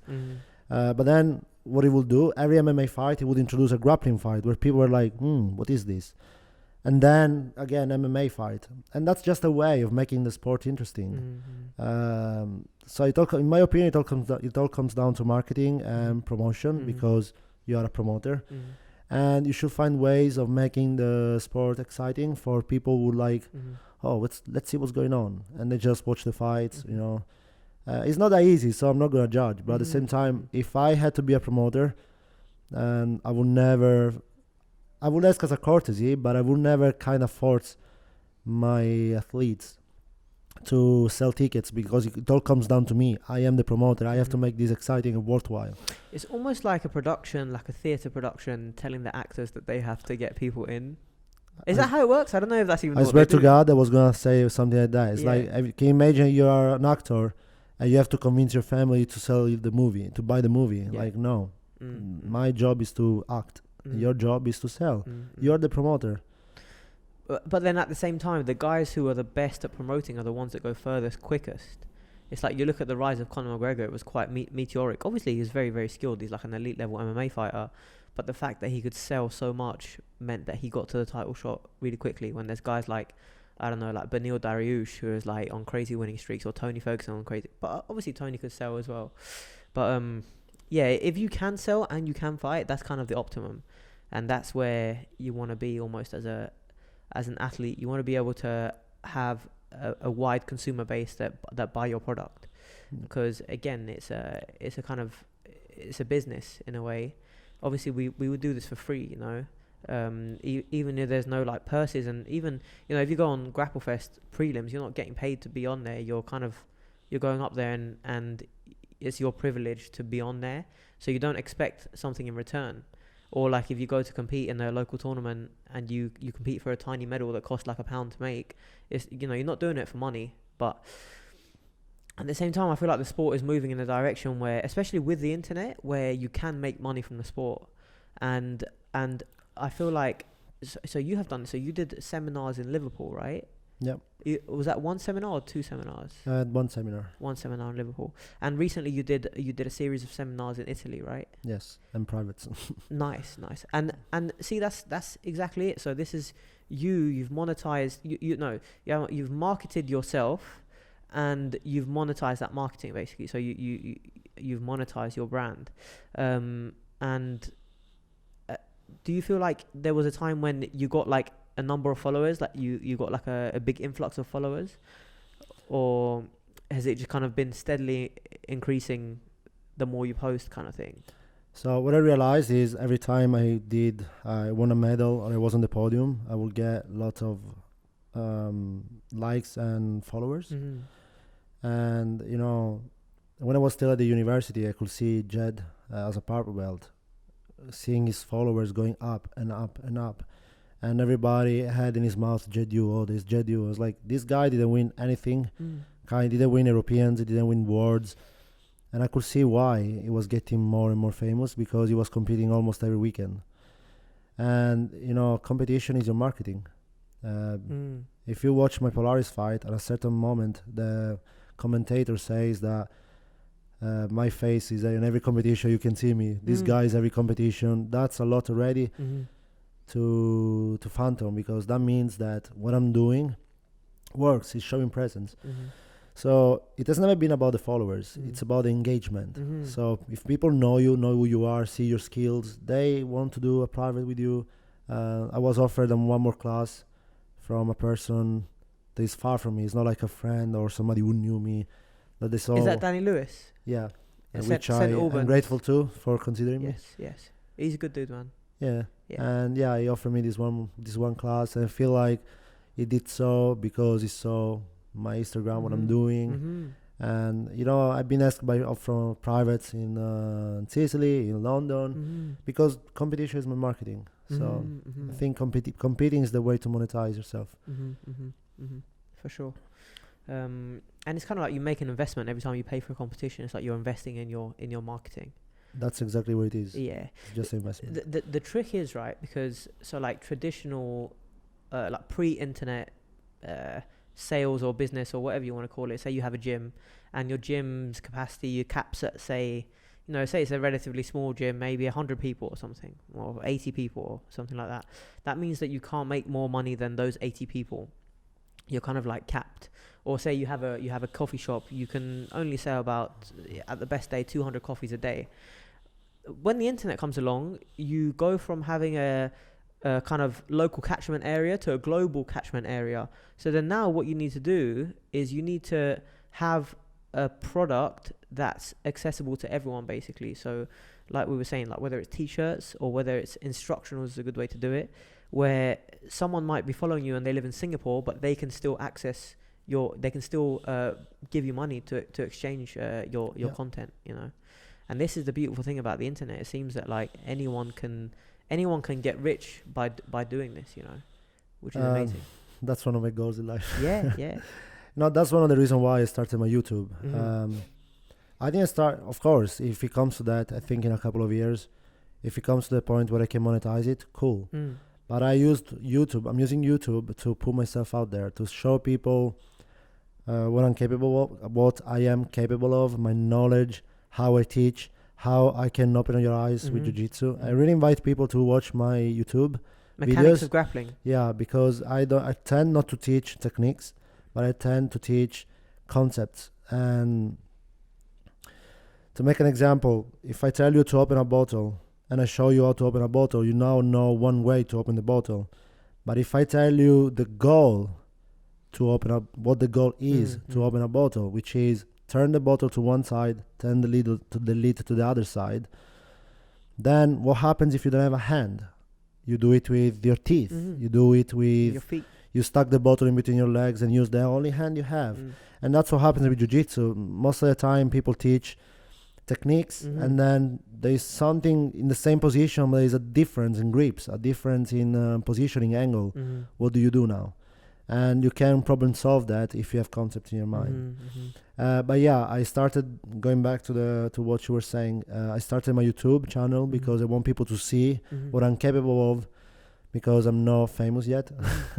So people are like, oh, this Bart or Francesco, whatever they want to call me. Oh, he knows what he's doing. You know what? I think he can help me. Let's see if I can contact him online. Maybe I am in their country one day and ask me for a private, or maybe most of the people who watch my YouTube videos are from London, or they have gyms around. I have other gyms who ask me, who propose me classes, and I'm waiting for them. So this is all because I put myself out there, and this is why I'm not afraid of competing. I will compete as much as I can. One of the competition that made me loads of followers was me against Ross Nichols. I lost. Because we both performed very well. And was I this lost. Grappling Industries? Yes, and I just got my purple belt as well. And I lost by decision, but people clapped at us, they applauded us, and I gained like 60 followers from that. And people were like, "Oh, Bart is the guy that follows Nichols, blah blah blah." Ross Nichols could have finished me anytime. I think in competition there are other factors, but in training was topping me a lot. But that day I really tried to hold my ground, and that played a big role and in my name. So that was what showed me that competition is a good way to market yourself, and the internet as well. So yes, a good way of making money, I think, would be something like making an instructional on whatever you want to make it on, and then putting it behind a paywall for like negligible, like £10 or whatever, and just seeing what kind of traction that gets. Because say if you have like, how many followers would you say you have? Like 3,000 or something like that. Yeah. So let's say 10% of people bought it, then that's still so that 30 times 10, so that's £300. Assuming you get to keep the whole £10, which is not nothing. That's like a couple weeks rent or something. it will surely happen one day. Yeah. What I want for myself before I do that is that my knowledge and my understanding of jiu-jitsu is on par with the people at the top. Of course, as an impossible dream, going back to the Nietzsche quote, I would like to be as knowledgeable as John Danaher one day. I want to be a kind of somebody impaired. I mean, for what he does, maybe I will never be like they say, watches hours and hours of tape. But I want to be one of the best coaches in the world one day. And I want to be a very good athlete. And I want my instructional to be an eye-opening for people. I want people to be like, oh, it's not. At the moment, my knowledge is from instructionals I'm studying. I'm starting to develop my own concepts and my own techniques, but I'm not there yet. At best, I'm a purple belt. I think I could be a brown belt, but I'm that at best. So I don't want to go too early into that. But it will happen. And I think a good way to make money, though, is to offer a service to people that is valuable and that really helps them. I think it has to be, yeah. You can make money by tricking people to think. You make money once that way. Yeah. Not like reliably. But I want to give more value than I get back. Yeah. So I want to help people. It has to be voluntary on both parties. So it's almost like the food that I make, right? So I make food at home, I bring it here and people buy it, and I always want to hear feedback, because if someone says like, "Yo, that was shit," then yeah, man. I'm not gonna lie. Plant power. The best one, peanut butter bar. Like, the best, guys. I'm addicted to this. So every time I'm here training open mat on Saturday at 10 Planet, this one comes back home with me. Yeah. And more food from Alex. But that's why it works, because I should ask him to sponsor me, but I will. You know what I need to do? I need to, because the thing is, I only have this as a kind of point of sale. So it's like, if I sponsor you, it's like, it's only Diesel gym members that buy this shit anyway. So it's like I don't think that you could drive up my sales. Obviously I'd be happy to sponsor you. Fair enough. But One if I was more, if I was on the internet and I was selling these things online, then it would make sense to sponsor you, because you have a following online, so you could get people. No, of course. Yeah. Look, I was just joking, and yeah. there is nothing more I want to be worth of something. Yes. So if I don't make, and it's always been like this in my life, I never wanted anything gifted. So if one day it makes sense for anybody to sponsor me, and I can bring revenue to them, I will take it. Otherwise, I would never say, oh, you have to do it for me or something. No, never in my life. No. That's the thing. It has to be voluntary on both parties' behalfs, and it's almost like Jordan Peterson always quotes Jean Piaget, who was like a developmental psychologist, and he studied play in children.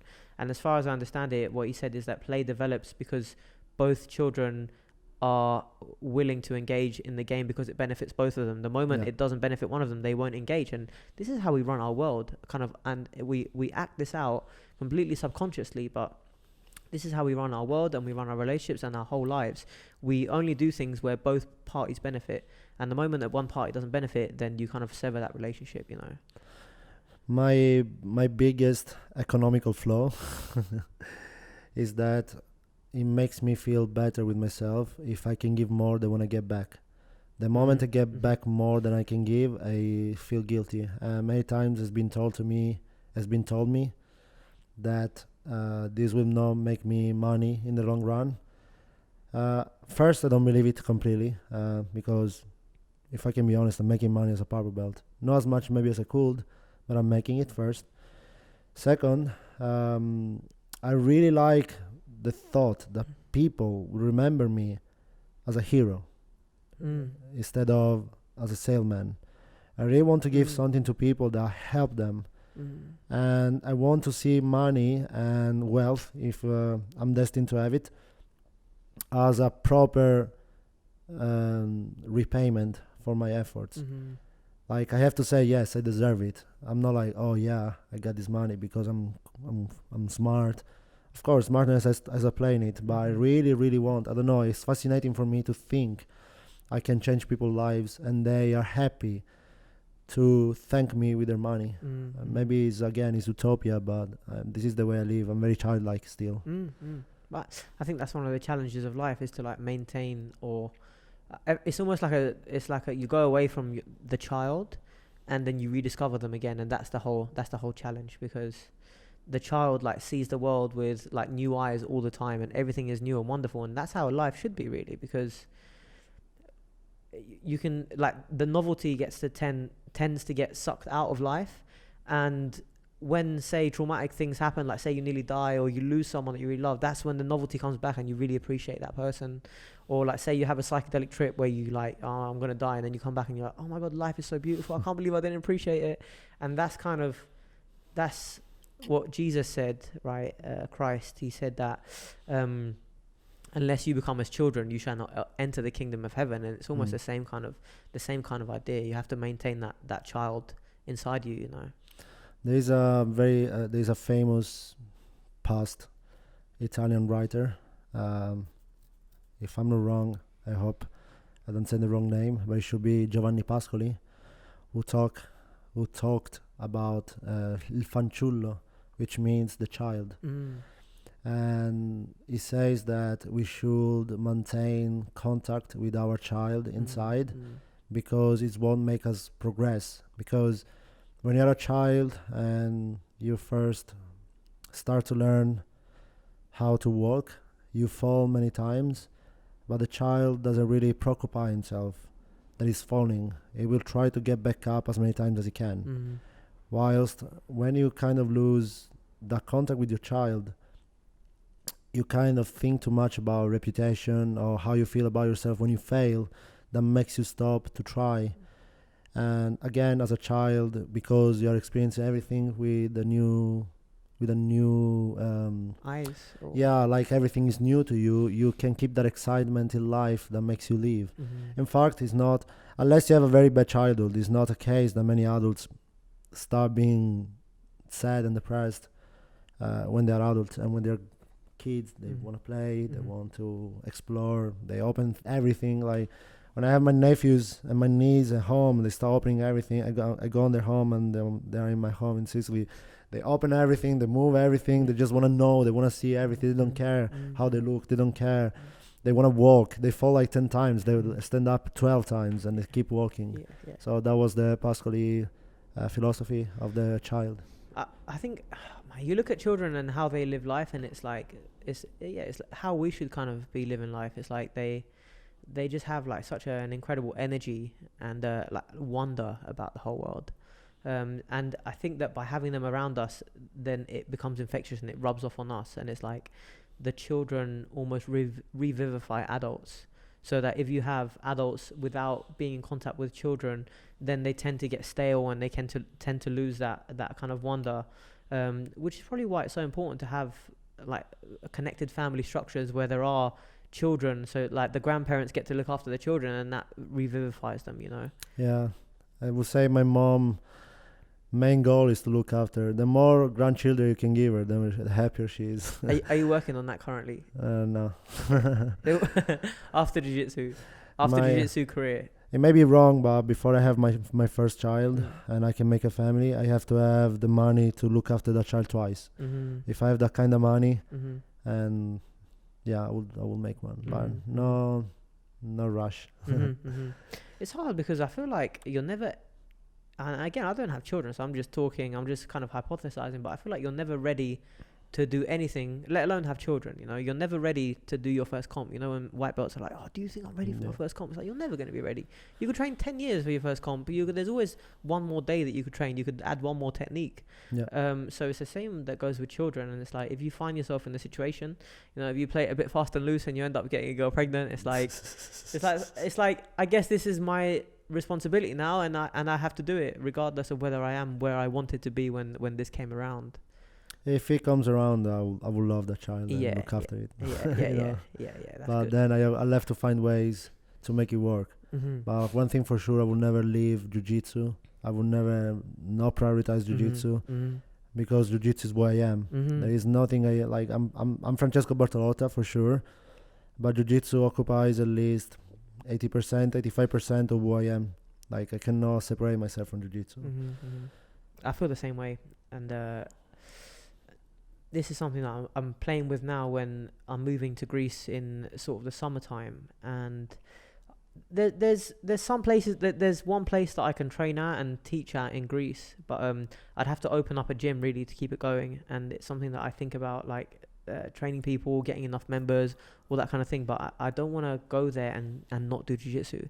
Like, I want to do jiu-jitsu every single day that I'm alive, and this is kind of what I build my whole day around. And it's the time that I feel most free in my day, so I never want to give that up. And quite honestly, it's also like the exercise that you get from it, it keeps me humble, it keeps me mellow.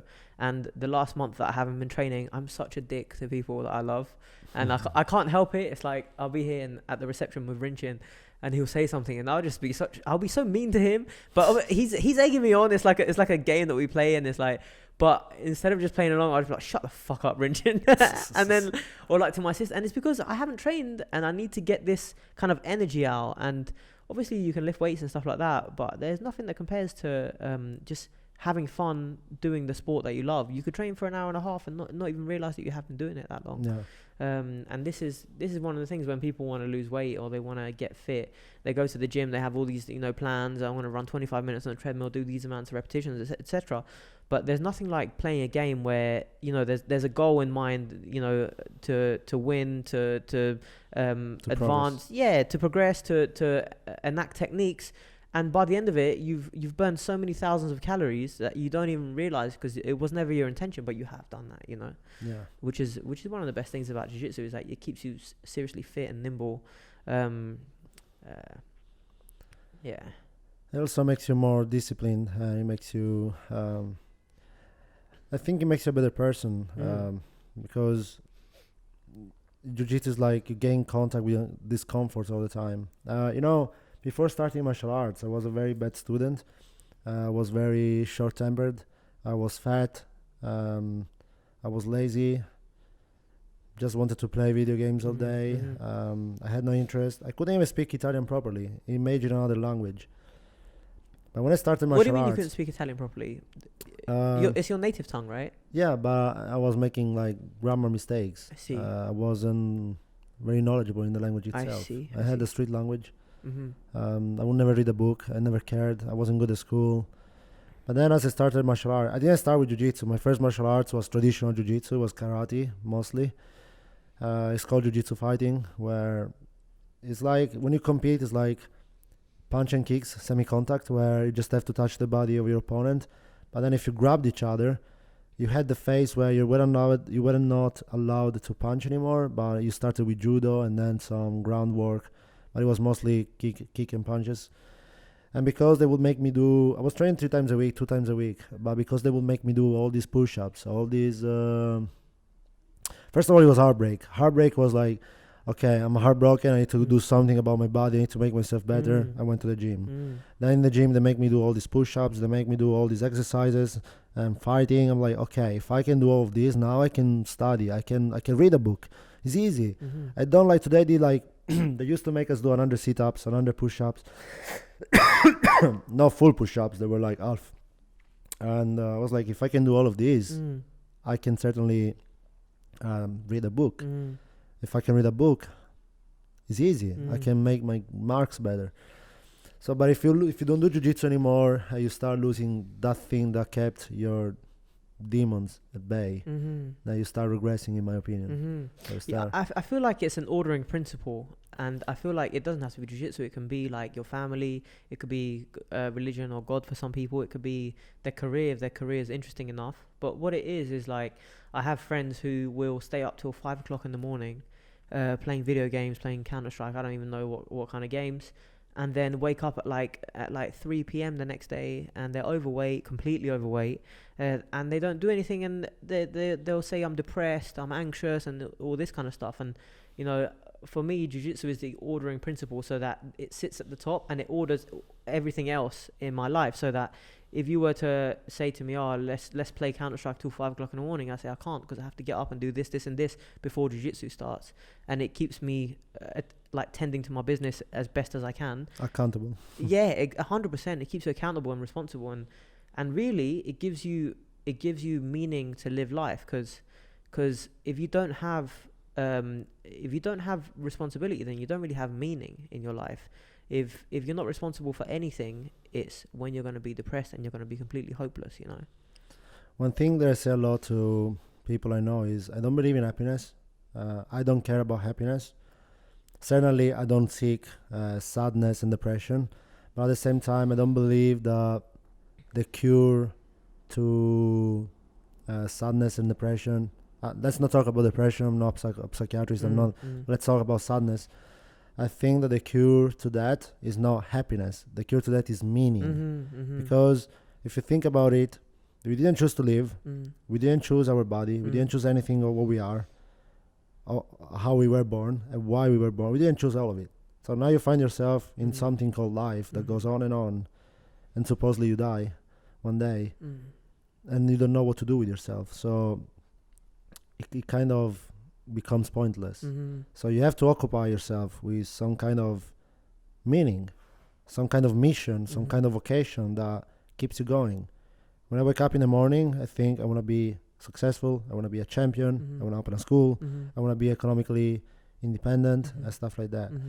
And John Dyer speaks about this in Lex Friedman podcast. He says that the human beings shifted from thinking only about survival. You had to kill and not to be killed. You had to find food and shelter, to a point where we became almost, I would say almost, we don't have to worry about survival anymore.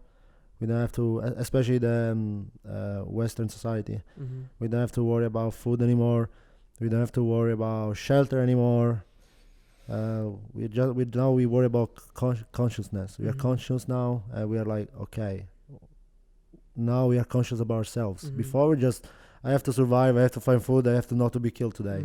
Now we're like, what am I gonna do with my life? And I think it's Maslow's hierarchy, right? You know Maslow's hierarchy. Yeah. It's like the base of the hierarchy is obviously like food, shelter, all that kind of stuff, and then connection and love, and then at the top is like something kind of aspirational. Yeah, and it kind of goes back to the topic we were talking about before, that once you reach something, you have to look for something else. Let me make an example. When I came to London, for me the idea of finding a job was incredible, because in Sicily there is no job. So my idea was like, oh yeah, I'm gonna work security for the rest of my life. It's a good job. I'm gonna do jiu-jitsu as a hobby. But then you have that, you're like, and now? Then, okay, I'm gonna be a doctor. I'm gonna be respectable in society. And then I didn't achieve that, but I was like, yeah, I'm doing this. I was a sports massage therapist. Like, and now? And then you give yourself always a bigger mission. Okay, I wanna make money with jiu-jitsu. It looks impossible. I was training, paying membership for so long in my life. And now I make money with jiu-jitsu. And I'm honestly, I don't do a normal job for 7 months now. And it's been 7 months in my whole life where I don't say, oh, I have to go work today. No, I'm always excited. I go teach today. Amazing. Never one day in which I feel, oh, I have to go work. Never. Yeah. But now I'm like, okay, how do I progress more? How do I make more money? How can I now become more successful? Like you have to give yourself a mission, because it becomes pointless. 100%. Yeah. It kind of goes back to what we were talking about before, how you said people in Sicily, a job is everything. You revolve your life around your job. And I think about my grandmother. she was born in 1936, and she saw like starvation. She saw like she was a refugee during the Second World War. She went to Africa, to the Congo, as a little girl, and on the way to the Congo, they didn't eat bread for like 2 weeks. She didn't see bread, and the next time she saw bread, she was kissing it and she was crying. And I'll never know that. I hope I never know that anyway. But it makes sense for her. You know, her and my grandfather, they had a really successful taverna, which is like a restaurant, and work was everything. You work and you feed your family, and you do the best you can, because tomorrow the food could run out and we could just be in another war and another famine. And then when I tell my grandmother that I'm going to do jiu-jitsu, she's like, why don't you just fucking stay at work? Why don't you just work? You know, and whatever kind of like life decision I have, it's always about money. It's always maximizing the amount of money you can make. And it's, for better or for worse, we grew up without having to worry about that.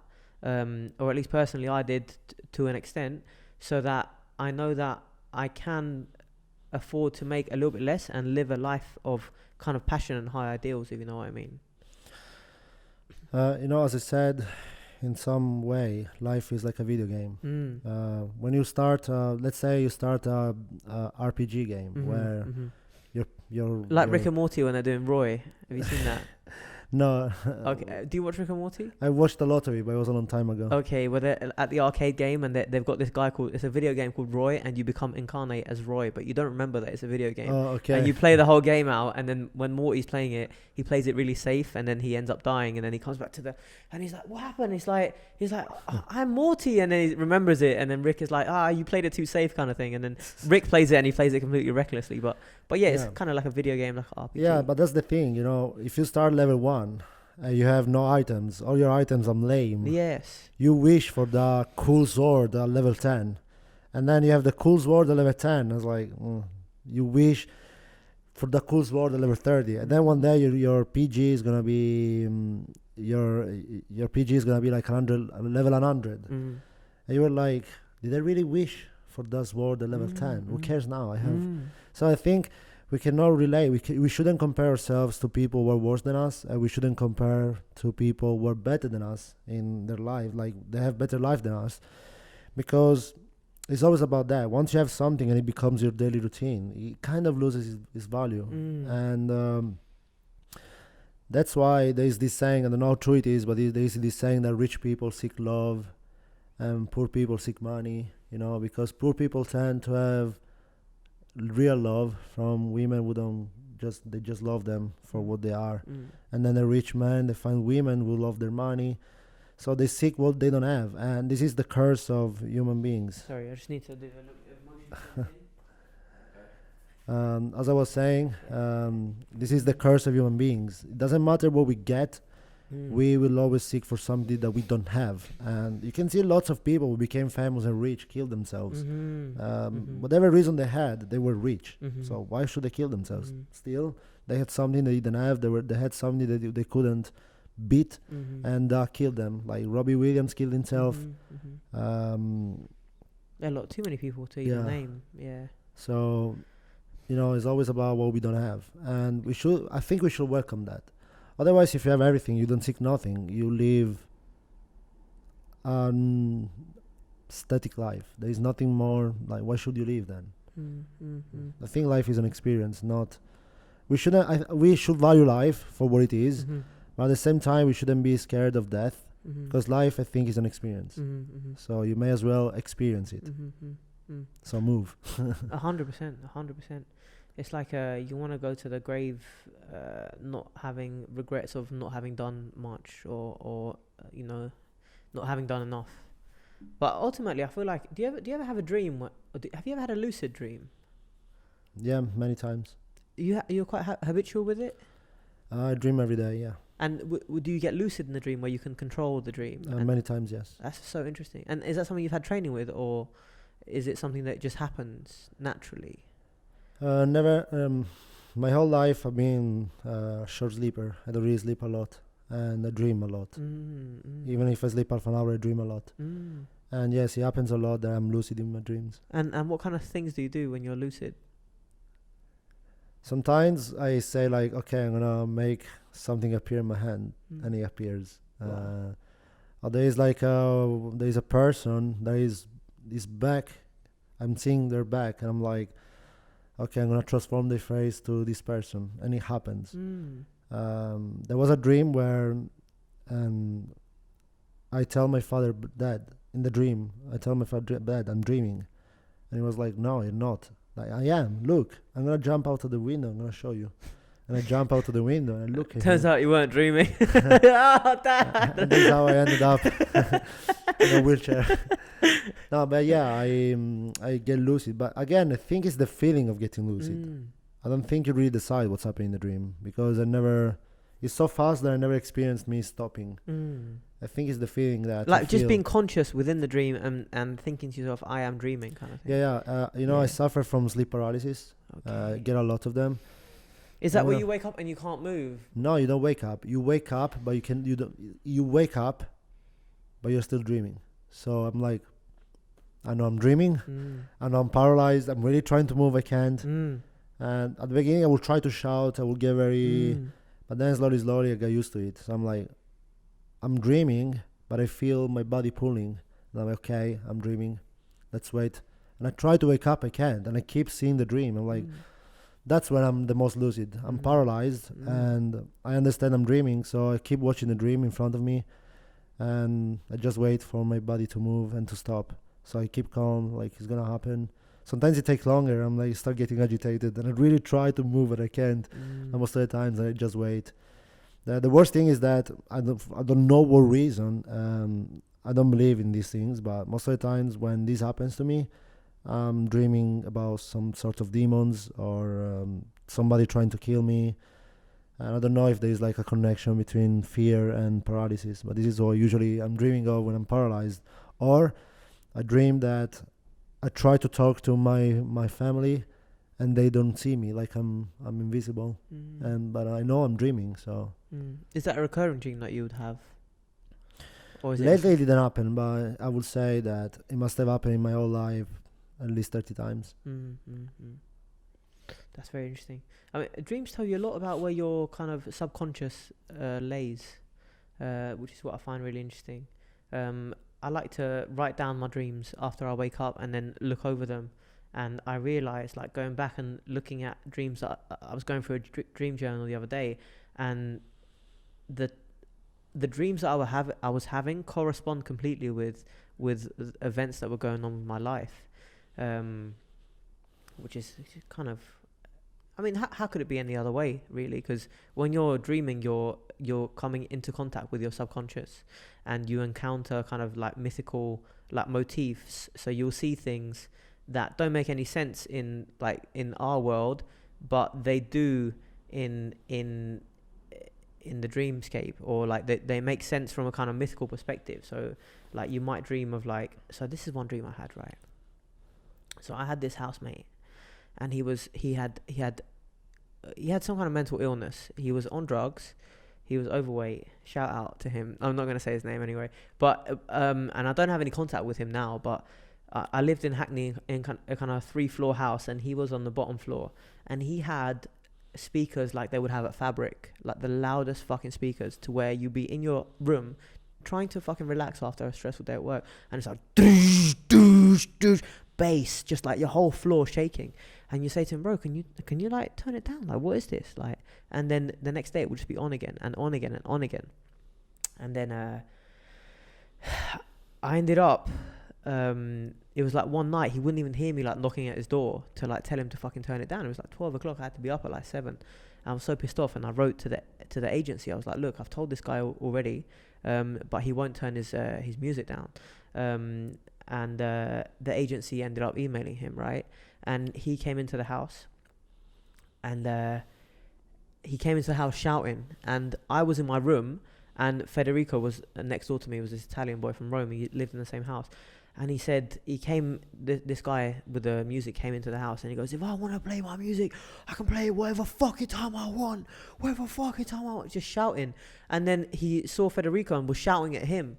And Federico obviously hadn't sent an email. He didn't know that that had happened. And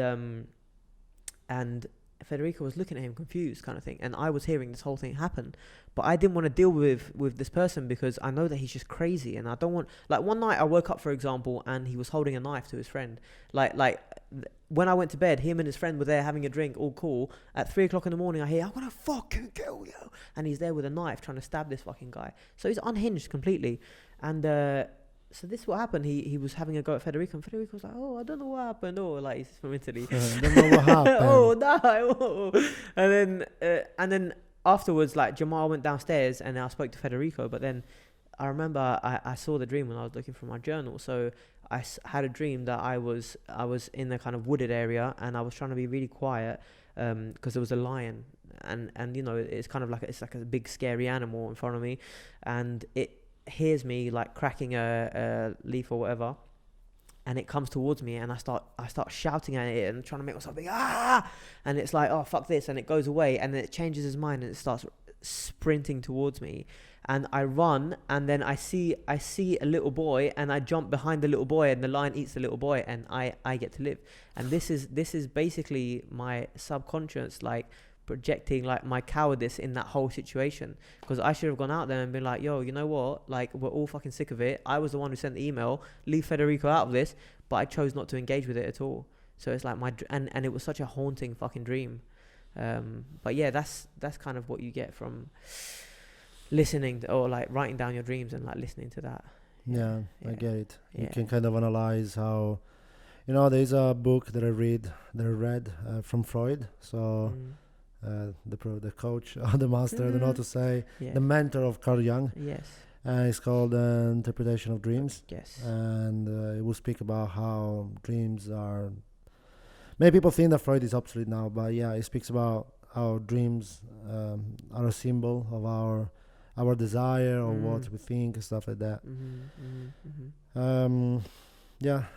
I don't think Freud is obsolete, because Freud kind of laid the foundation for the unconscious. Like, there was, and I could be wrong on this, but as far as I understand it, he was the one who proposed the concept of an unconscious. And obviously, like, S. What do you mean, like ES? Like no S.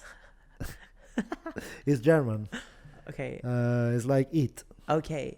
So Like there's the me, it. So he talked about the unconscious with the third person for items. So you have he, she, it. Okay. He called the subconscious like it. Okay. So it was S in German. Okay. Not S. Okay. But I'm sure that plays in the subconscious as well, you know. Yeah. So, but obviously there was other cultures as well, like that dealt with, because like Jung had this model of the self and the kind of unconscious, and he had an idea of a collective unconscious, which is very interesting, which is like the unconscious that's shared by humanity, and that's where these themes reside.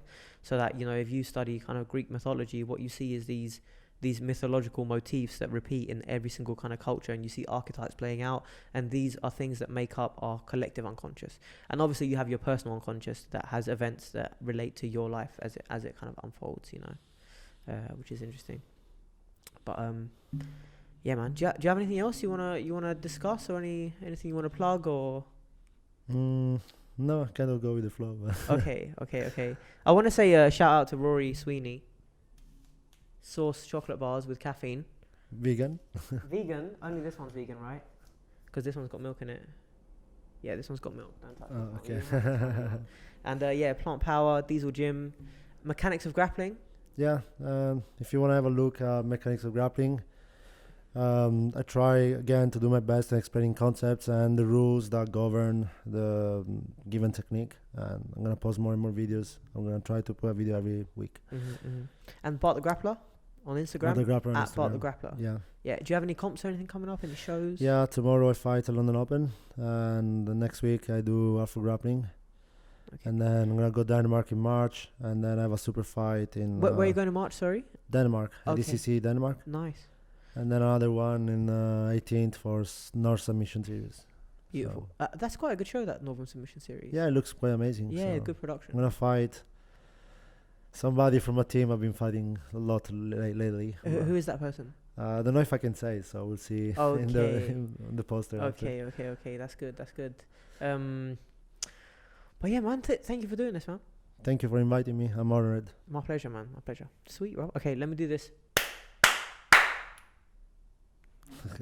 How was that? Do you enjoy that? Yeah, I kind of get high a little bit. I was High? flowing. Yeah.